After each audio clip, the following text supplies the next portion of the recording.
నిరుద్యోగులకు ఏం మాట ఇచ్చారో ఏం అమలు చేశారో ఒక్కసారి చూద్దాం అధ్యక్ష. నిరుద్యోగులకు సంబంధించి ఏం చెప్పారు అధ్యక్ష? జాబ్ క్యాలెండర్ ఇస్తాం. ఏమైంది అధ్యక్ష? ఈ జాబ్ క్యాలెండర్ను కూడా బట్టి గారే మొన్న అసెంబ్లీలో పెట్టారు పోయినసారి. జాబ్ క్యాలెండర్ కాస్త జాబ్లెస్ క్యాలెండర్ అయింది.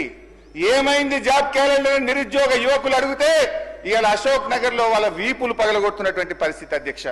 ఇగో ఇది అధ్యక్ష, నేను ఎక్కడ కూడా తప్పు మాట్లాడాను, ఆధారం లేకుండా మాట్లాడాను. ఇది బట్టి గారు అసెంబ్లీలో ప్రవేశపెట్టిన జాబ్ క్యాలెండర్. ఆ రోజు దీని మీద చర్చించాలని నేను ఇక్కడి నుంచి లేచి ఎంత మొత్తుకున్నా బట్టి గారు కుర్చీలో నుంచి లేచి లోపలికి వెళ్ళిపోయినరు. ఈ జాబ్ క్యాలెండర్ మీద ఆ రోజు చర్చ జరగలేదు. ఈ జాబ్ క్యాలెండర్ లో ఏముంది అధ్యక్ష? ఒక్కటన్నా అమలైందా? జాబ్ క్యాలెండర్ జాబ్లెస్ క్యాలెండర్ అయింది అధ్యక్ష. ఈ జాబ్ క్యాలెండర్ లో అక్టోబర్ 2024 గ్రూప్ 1 నోటిఫికేషన్ ఇస్తామని చెప్పారు. అక్టోబర్ 24 ట్రాన్స్కో జెన్కోలో నోటిఫికేషన్ ఇస్తామని చెప్పారు. అదేవిధంగా గెజిటెడ్ ఆల్ ఇంజనీరింగ్ డిపార్ట్మెంట్స్ లో AEEల నియామకానికి అక్టోబర్ 2024లో నోటిఫికేషన్ ఇస్తామన్నారు. జనవరిలో degree and above level professional services యొక్క గెజిటెడ్ పోస్ట్ నోటిఫికేషన్ ఇస్తామన్నారు. ఫిబ్రవరి 25లో సెకండ్ DSC ఇస్తామన్నారు. ఫిబ్రవరి 25లో ఫారెస్ట్ బీట్ ఆఫీసర్ నోటిఫికేషన్ ఇస్తామన్నారు.